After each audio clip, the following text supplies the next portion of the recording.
Hello my dear students, welcome to our platform of EduPool. My name is Aman Singh. I am a maths teacher of class 12th. In this lecture number 1, we will discuss about the chapter number 1 determinants. हम लोग के जो maths में है दो topic हैं, relate करते हैं. पहला टॉपिक है मैट्रिसेस एंड दूसरा टॉपिक है डिटर्मिनेंट्स. जनरली स्कूल में जो पढ़ाया जाता है मैट्रिसेस पहले पढ़ाया जाता है, डिटर्मिनेंट्स बाद में पढ़ाया जाता है, लेकिन मैं डिटर्मिनेंट्स को यहाँ पहले पढ़ा रहा हूँ. रीज़न इज़ दैट क्योंकि हमारे जो मैट्रिसेस में लास्ट टॉपिक जो हमारा होमोजेनियस लीनियर इक्वेशन का है उसमें डिटर्मिनेंट्स का अच्छा खासा यूज़ होता है, इसीलिए हम लोग डिटर्मिनेंट्स को पढ़ रहे हैं. तो हम लोग आज डिस्कस करेंगे कि डिटर्मिनेंट्स को हम लोग क्यों पढ़ते हैं. अब क्यों पढ़ते हैं, कोई वजह होगी, इसीलिए हमारे डिटर्मिनेंट्स को क्या किया गया है, बनाया गया है. तो इसको समझने के लिए आइए हम छोटा सा एग्जाम्पल सॉल्व करते हैं. जैसे कि आइए हम कंसीडर कर लेते हैं इक्वेशंस को कंसीडर कर लेते हैं. Considering two equations. पहली इक्वेशन ले लेते हैं हम a1x plus b1y plus c1 equal to 0. Second equation ले लेते हैं a2x plus b2y plus c2 equal to 0. अब हम क्या करेंगे, इन दोनों इक्वेशन को सॉल्व करेंगे. तो सॉल्व करने के आपने 10th में कई सारे मेथड्स पढ़े हैं. पहला मेथड जो पढ़ा है वो पढ़ा है एलिमिनेशन मेथड.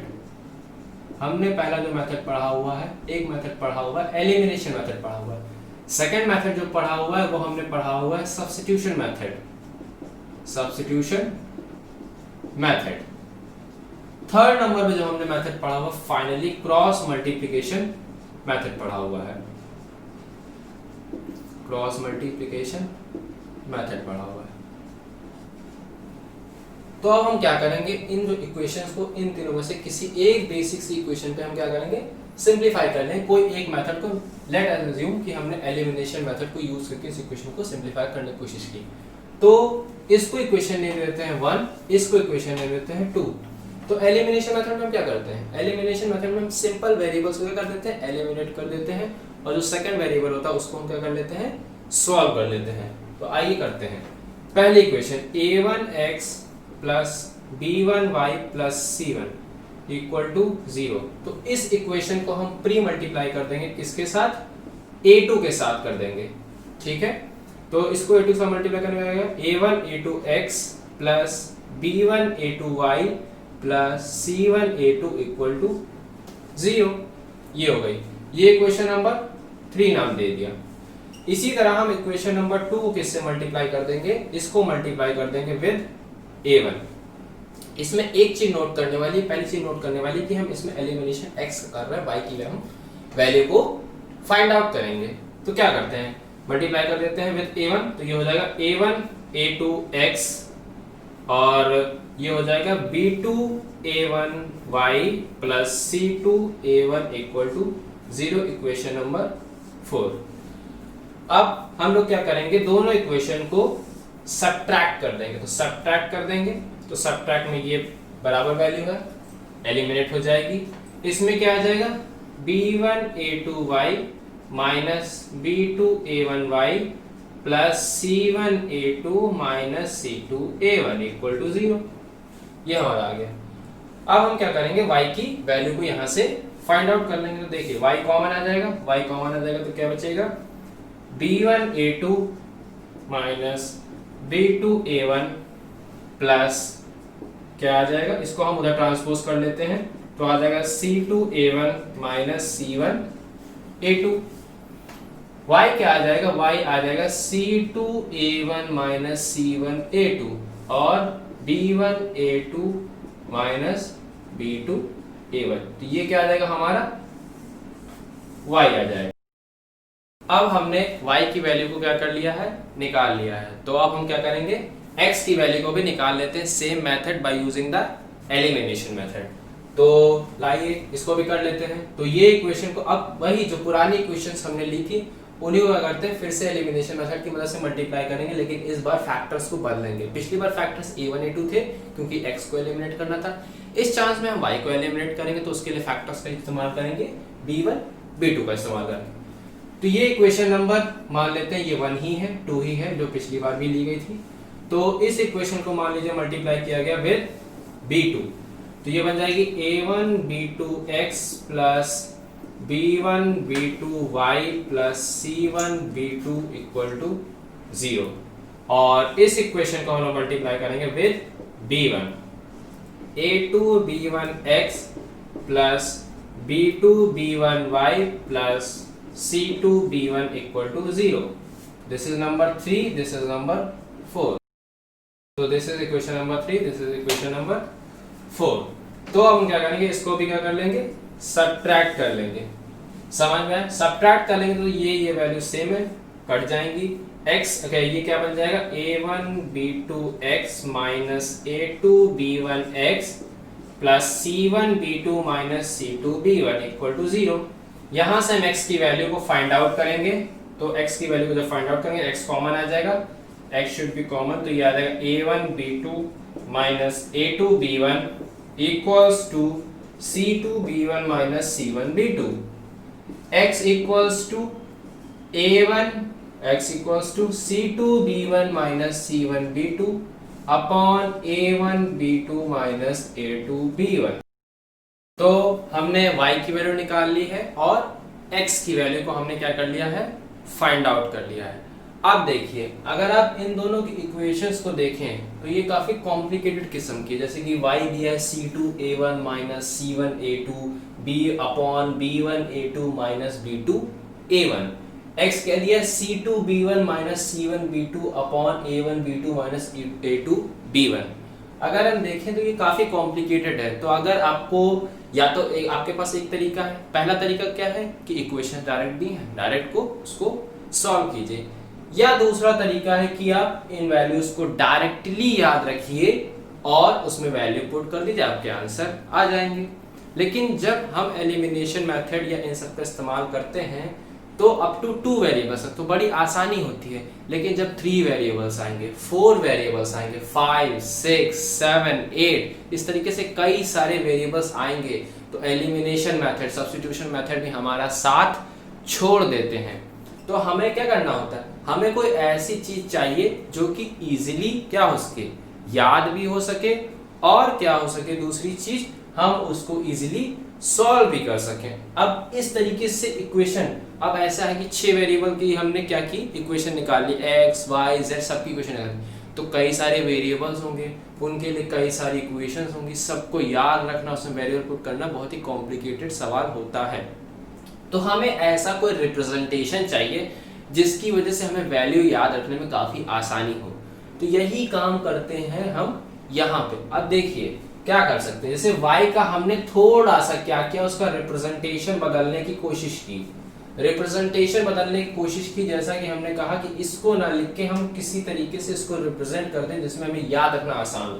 तो हमने क्या किया, एक बेस लिया, उसमें क्या किया, लिया a1 लिख दिया, इधर a2 लिख दिया, इधर c1 लिख दिया, इधर c2 लिख दिया, अपॉन नीचे क्या लिया, बिल्कुल सेम फॉर्मेट में लिख दिया a1 a2 b1 b2.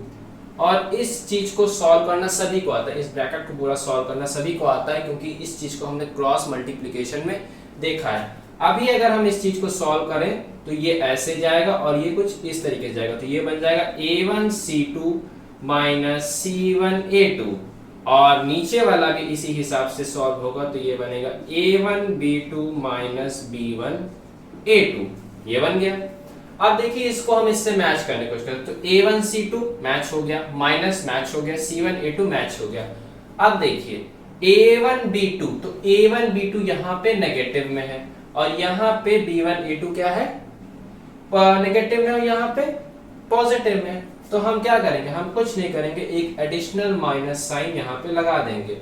जो माइनस साइन यहाँ पे भी होगा और इस माइनस साइन को हम नीचे जब मल्टीप्लाई कर देंगे तो ये बन जाएगा a1 c2 minus c1 a2 upon a1 b2 sorry b1 a2 minus a1 b2. अब देखिए बिल्कुल इसी के जैसे मैच कर रहा है. मतलब कि ये इक्वेशन को हम इस तरीके से बेसिकली रिप्रेजेंट कर सकते हैं और इसको याद रखना इसके कंपैरिजन में काफी आसान बात है. समझ में आ गया सबको? अब जिस तरीके से हमने y का रिप्रेजेंटेशन देखा, हम उसी तरीके से x का भी रिप्रेजेंटेशन क्या करेंगे, देखेंगे एक बार। तो x को रिप्रेजेंट करने की कोशिश करते हैं, सेम वे में रिप्रेजेंट करेंगे, बिल्कुल एग्जैक्ट सेम वे में। यहाँ पे पहले a1 a2 का रिप्रेजेंटेशन करते हैं, यहाँ पे b1 b2 से शुरू करते हैं, b1 b2 और ये हो जाएगा आपका c1 c2। नीचे भी कर लेते हैं बिल्कुल सेम वे में, b1 b2 upon a1 a2। ये होगा क्लियर। अब अगर हम इसे सिंप्लीफाई करेंगे तो क्या बनेगा, यहाँ बनेगा b1 c2 minus c1 b2 upon divided में बनेगा, यहाँ पे बनेगा b1 a2 minus a1 b2। यहाँ पे भी सेम प्रॉब्लम अकर हुई कि पहले का प्रॉब्लम क्या हो गया, ऊपर का जो न्यूमरेटर पार्ट है हमारा c2b1 minus c1 b2 match कर गया। लेकिन फिर से यहाँ पे वही प्रॉब्लम है कि a1 b2 जो है, a1 b2 वो पीछे है, नेगेटिव साइन के साथ है। तो हम फिर यहीं पे करेंगे, एक एडिशनल नेगेटिव अटैच कर देंगे, वो नेगेटिव यहाँ भी रहेगा और ये नीचे मल्टीप्लाई होके इस चीज को सही कर लेगा, b1 c2 minus c1 b2 upon a1 b2 minus b1 a2। तो ये चीज हो गई। तो हमारा रिप्रेजेंटेशन क्या हो गया, सही होगा। तो x का रिप्रेजेंटेशन ऐसा हो जाएगा और y का रिप्रेजेंटेशन जो कि हमने इससे पहले डिस्कस किया था वो ऐसा हो जाएगा। समझ में आ गया आपको। तो हमने देखा कि हम अपनी इक्वेशन जो कि काफी कॉम्प्लिकेटेड थी उनको कितनी इजीली से हम रिप्रेजेंट कर सकते हैं। तो इन्हीं रिप्रेजेंटेशन को नाम दिया गया है डिटर्मिनेंट्स। डिटर्मिनेंट्स कुछ और नहीं होता है, कॉम्प्लिकेटेड इक्वेशंस का एक सिंपल सा रिप्रेजेंटेशन होता है। अभी तो 2 वेरिएबल्स की थी तो आप हो सकता है डिटर्मिनेंट्स को यूज ना करें, बिल्कुल भी ना करें। अगर 3 वेरिएबल्स कहेंगे तो भी हो सकता है हम डायरेक्टली एलिमिनेशन, सब्स्टिट्यूशन या क्रॉस मल्टीप्लिकेशन में क्या कर सकते हैं, यूज अप कर सकते हैं। लेकिन जब 4 वेरिएबल आते हैं, 5 वेरिएबल आते हैं, 6 वेरिएबल आते हैं, तब दिक्कतें क्रिएट होती हैं, क्योंकि इतनी वेरिएबल्स को सॉल्व करना, जल्दी सॉल्व करना इतना आसान नहीं होता, बहुत ही कॉम्प्लिकेटेड हो जाएगा। इसलिए तब हम यूज करेंगे, अपनी मदद लेंगे अपने डिटर्मिनेंट्स। तो डिटर्मिनेंट्स जो है वो हमने देखा कि क्यों हम लोग डिटर्मिनेंट्स को पढ़ते हैं। अब डिटर्मिनेंट्स का नोटेट कैसे करते हैं, तो उसका डेरिवेशन होता है हमारे डेल्टा से। डेल्टा से भी करते हैं, कहीं कहीं बुकों में DET इस फॉर्म में लिखा होता है, DET फॉर्म A लिखा होता है या DET फॉर्म B टाइप लिखा होता है, कुछ बुक्स में डेल्टा फॉर्म भी लिखा होता है। तो ये अलग अलग रिप्रेजेंटेशन है हमारे डिटर्मिनेंट और हमारे डिटर्मिनेंट का। अब देखिए डिटर्मिनेंट ऑफ मैट्रिसेस। मैट्रिसेस एक चैप्टर है जो कि डिटर्मिनेंट से क्या करता है, थोड़ा सा रिलेट करता है। क्यों करता है, क्योंकि मैट्रिसेस जो होता है वो भी रिप्रेजेंटेशन ही होता है, किसका, इक्वेशंस का रिप्रेजेंटेशन होता है।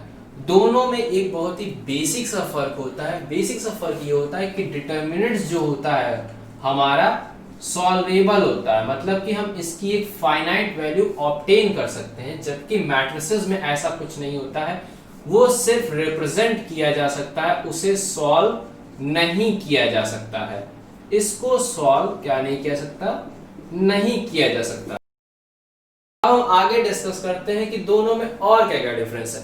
अब मैट्रिसेस जो होती हैं, मैट्रिसेस 2 किस्म की होती हैं, या तो स्क्वायर शेप की होती हैं, स्क्वायर शेप की, इधर रेक्टेंगुलर शेप की होती हैं,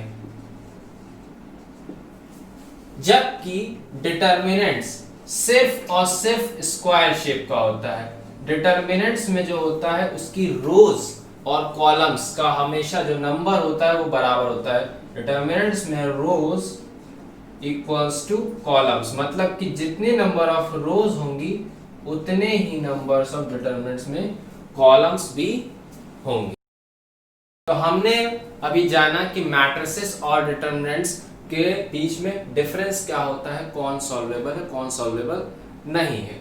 अब डिटर्मिनेंट्स में देखते हैं कि ये कितने ऑर्डर तक का हो सकता है। अगर हम बात करें इसके पहले ऑर्डर यानी कि सिंगल ऑर्डर पे, अगर हम इसका सिंगल ऑर्डर डिटर्मिनेंट्स की बात करें तो एक जो डिटर्मिनेंट, एक बेसिक डिटर्मिनेंट जो होता है वो बना होता है रोज और कॉलम्स को मिला के, मतलब कि उसके रोज का नंबर और कॉलम्स का नंबर बराबर होना चाहिए। और रोज और कॉलम्स का रिप्रेजेंटेशन जो होता है, रिप्रेजेंटेशन जो होता है वो होता है I इंटू जे के फॉर्मेट में, जिसमें I जो होता है ये क्या हो गया, रिप्रेजेंटेशन। आई जो होता है वो डिनोट करता है रोज को, और जो जे होता है वो डिनोट करता है कॉलम्स को। तो सिंगल ऑर्डर की बात करते हैं। अब सिंगल ऑर्डर यानी कि सिंगल ऑर्डर, अब सिंगल ऑर्डर में होना ये चाहिए कि वैल्यू 1 होनी चाहिए। तो 1 का बनाना है अगर, तो अगर हमें 1 का बनाना है तो रोज को बराबर रखना है, कॉलम्स को बराबर रखना है। तो अगर बराबर रखेंगे तो आई को भी 1 रहना पड़ेगा और जे को भी 1 रहना पड़ेगा।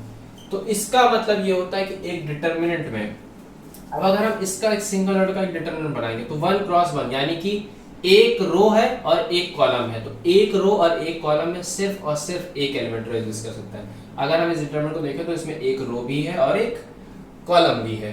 तो ये क्या हो गया हमारा सिंगल ऑर्डर डिटरमिनेंट्स हो गए, जिसकी वैल्यू सिंपली ए आएगी। समझ में आ गया सबको? नेक्स्ट बात करते हैं हम सेकेंड ऑर्डर डिटरमिनेंट्स की। सेकेंड ऑर्डर डिटरमिनेंट की बात करते हैं। अब सेकेंड ऑर्डर डिटरमिनेंट में हमें दो रो रखनी है, दो कॉलम्स रखने हैं। तो अगर उसका रिप्रेजेंटेशन देखा है तो बनेगा 2 क्रॉस 2 का। हमें दो रो रखनी है, दो कॉलम रखने हैं, दो रो रखनी है। दो रो रखने के लिए हम क्या करेंगे, दो रो रखने के लिए हमें देखिए एक रो बना ली A1, एक रो बना ली A2, दो रो बन गई। अब हम क्या करेंगे, दो कॉलम बनाएंगे। तो कॉलम तो एक बन गया, लेकिन अभी एक कॉलम क्या है, मिसिंग है। तो हम उस कॉलम को भी क्या करेंगे, बनाएंगे। तो एक सेकेंड ऑर्डर के डिटरमिनेंट में टोटल 4 एलिमेंट्स एग्जिस्ट करते हैं। अब अगर हम बात करें इसके सॉल्विंग की, तो सॉल्विंग बहुत ही आसान है, कुछ नहीं करना है। जो ऐसे कर देना है, जो नीचे के टर्म है उनको एडिशन के साथ में मल्टीप्लाई कर देना है, जो ऊपर के टर्म है उनको नेगेटिव के साथ मल्टीप्लाई कर देना। तो इसका आंसर आएगा A1 B2 minus A2 B1। ये जो भी वैल्यू सॉल्व होके आएगी वो हो जाएगी हमारे डिटरमिनेंट की वैल्यू हो जाएगी। नेक्स्ट टाइप का जो डिटरमिनेंट है वो है हमारा third order determinant. Third order determinant,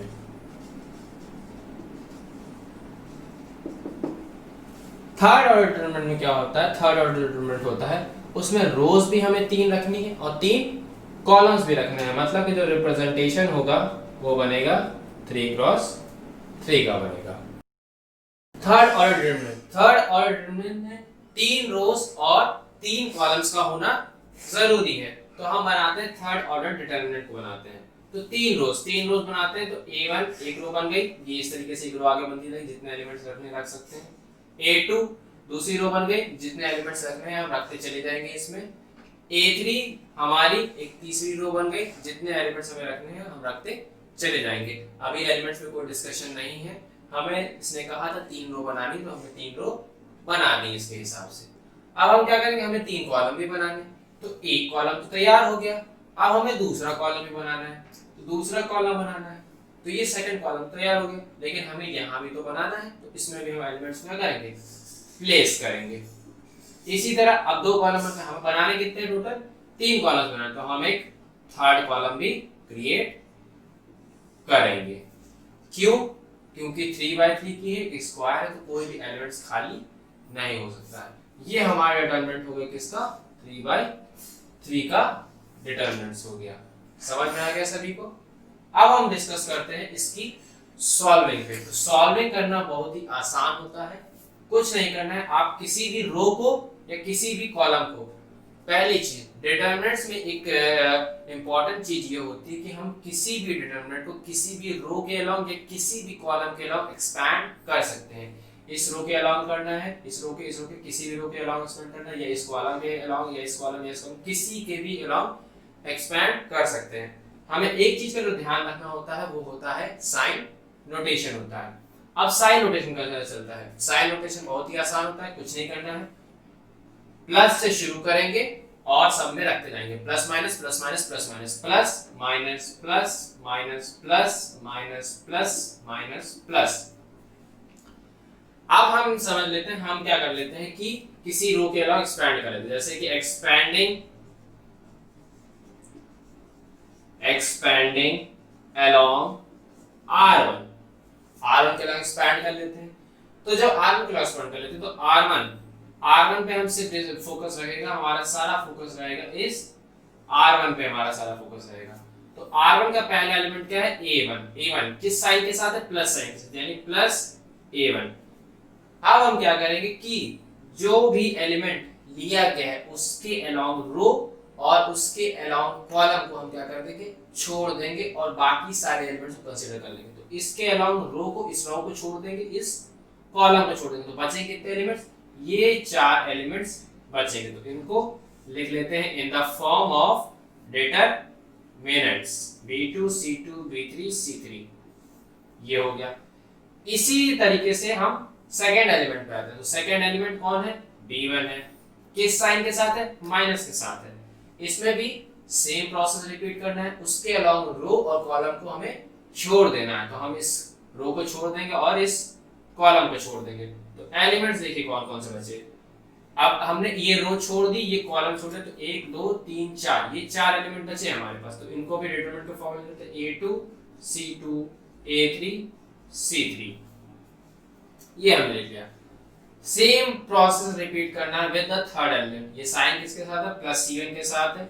यहां भी हम क्या करेंगे, इसके अलोंग ये रो और इसके अलोंग ये कॉलम को हम क्या कर देंगे, स्किप कर देंगे। तो बचे कौन से एलिमेंट, 1 2 3 4, 4 एलिमेंट बचे, a2 b2 a3 b3, ये 4 एलिमेंट्स हमारे पास क्या हो गए, बच गए। सभी को समझ में आ गया। तो ये हमारा एक एक्सपेंशन पूरा का पूरा बन गया। अब हम क्या करेंगे, अभी हमने सेकंड ऑर्डर डिटरमिनेंट का थोड़ी देर पहले पढ़ा, तो हम क्या करेंगे उसी के हिसाब से सॉल्व कर लेंगे। तो ये बनेगा a1, यहाँ क्या बनेगा b2 c3 minus of b3 c2।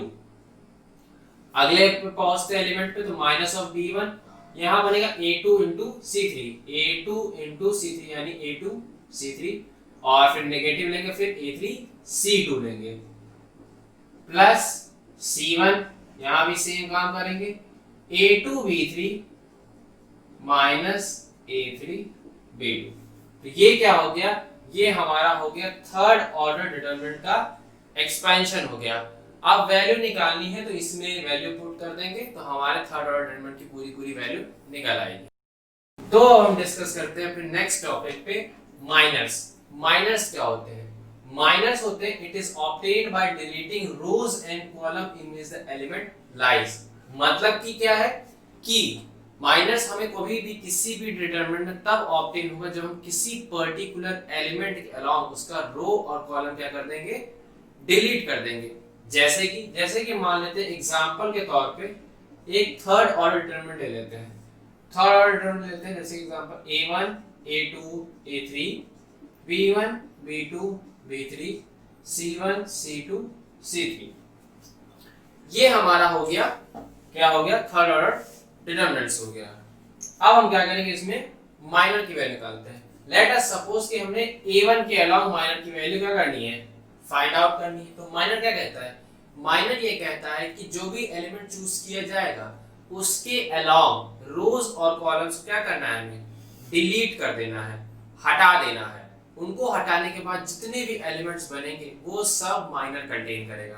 तो अब a1 यहाँ पे है, तो a1 के अलोंग का कॉलम और रो हम क्या कर देंगे, हटा देंगे। तो हमारे पास बचेंगे कितने, ये 4 एलिमेंट बचेंगे।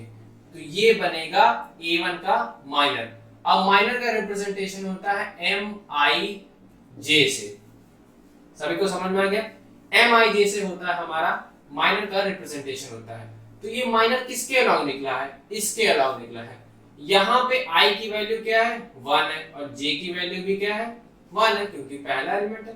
रो भी पहले नंबर पे और कॉलम भी पहले नंबर पे, दोनों की वैल्यू क्या है।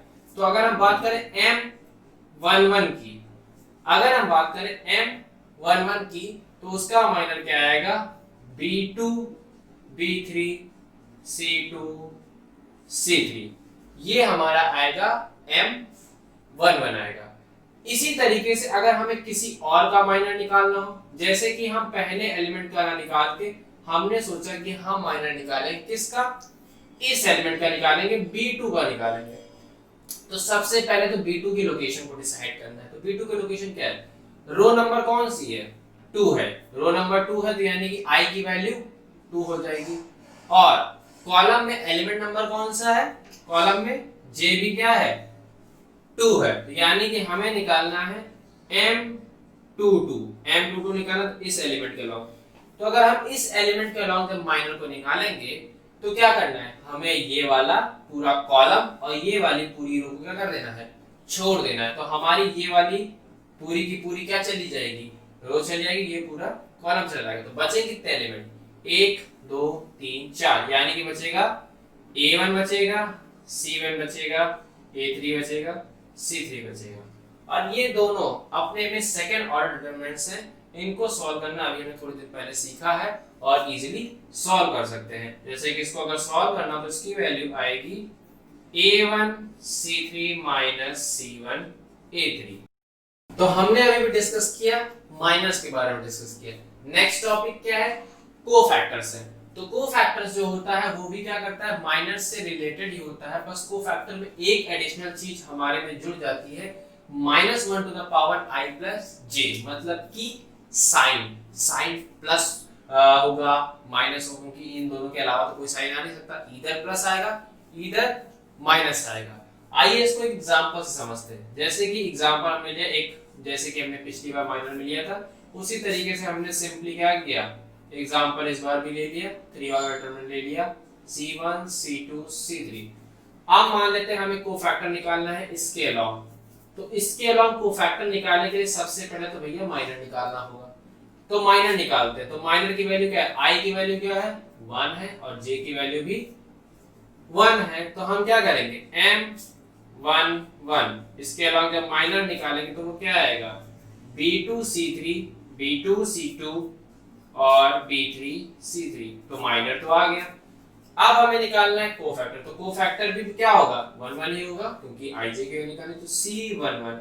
अब हम कोफैक्टर निकालें तो -1 1 + 1 और क्या आएगा, b2 c2 b3 c3, जो कि 1 + 1 2 होगा और -1 का स्क्वायर 1 होगा, जो कि सेम वैल्यू देगा जिसकी हमारी माइनर की वैल्यू,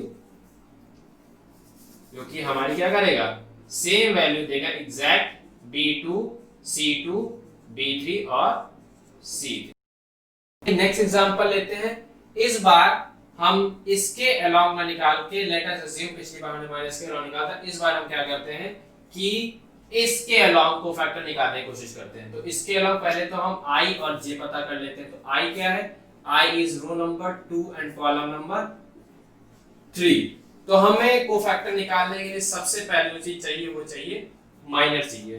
तो माइनर निकालेंगे, m23 का माइनर निकालेंगे, जो कि क्या आएगा, इसके अलावा हम छोड़ देंगे, ये वाला कॉलम छोड़ देंगे और ये वाली रो को छोड़ देंगे। तो एलिमेंट्स कौन से बचेंगे, a1 बचेगा, a2 बचेगा, c1 बचेगा और c2 बचेगा। तो इसको लिख लेंगे a1 a2 c1 c2 लिख लेंगे। अब हमें क्या निकालना है, हमें निकालना है कोफैक्टर, यानी कि c2 3 निकालना है। तो सबसे पहले -1 की पावर 2 + 3 और क्या बनेगा, a1 a2 और c1 c2। अब 2 + 3 होता है 5, 5 -1 होता है, अगर -1 की पावर 5 करेंगे तो -1 आएगा, जो कि क्या आएगा -1 और सेम आएगा a1 a2 c1 c2। जब हम इस वैल्यू को सॉल्व कर लेंगे तो वो वैल्यू आ जाएगी हमारे कोफैक्टर की। तो ये कोफैक्टर तक हमारा डिस्कशन हो गया। तो ये था हमारा लेक्चर नंबर 1। अब जो लेक्चर नंबर 2 होगा उसमें हम लोग डिस्कस करेंगे प्रॉपर्टीज ऑफ डिटरमिनेंट्स के बारे में। ठीक है, सभी को क्लियर हो गया, समझ आ गया। Thanks for watching my video. अगर आपको पसंद आया हो तो इसे लाइक कर दें, शेयर कर दें, सब्सक्राइब कर दें। Thank you.